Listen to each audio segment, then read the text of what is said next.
Après ces mauvais résultats de l'économie, on passe à un succès incontestable, celui du GSM. Ce 1er janvier, on fête les 20 ans du réseau GSM, le réseau de téléphonie mobile. Désormais, les téléphones portables et les smartphones font partie de notre quotidien. Mais avant d'en arriver là, il a fallu de nombreuses évolutions du système et des téléphones eux-mêmes. Daphné Van Ossel nous plonge dans l'histoire de cet outil de communication qui a révolutionné notre quotidien. Voilà qui fait souffler un vent de nostalgie, mais en 94, on n'en est même pas encore au bon vieux Nokia. Le GSM ne se glisse pas vraiment dans une poche. C'était des grosses briques de 2-3 kilos, avec un cornet, un fil et une antenne de 20 cm.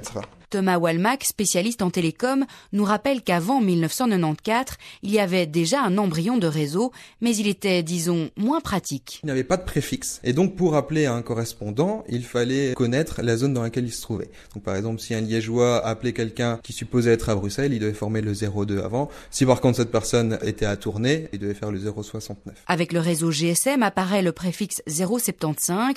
La couverture est aussi nettement meilleure. La communication ne coupe plus quand on passe d'un pylône à l'autre. Pour le SMS, il faut encore attendre. Les premiers CMS sont apparus en 1999 et encore c'était très particulier puisque c'était des messages préformatés. Je rentre ce soir, comment vas-tu ? Personne n'avait prévu le succès du SMS. À la base, c'était des messages d'alerte employés par les techniciens du réseau. À l'heure actuelle, par mois, le Belge envoie en moyenne jusqu'à 200 SMS. Une belle évolution qui ne s'arrête pas là, évidemment, puisque l'Internet fera son apparition avec le réseau 3G en 2004 et la 4G depuis 2012.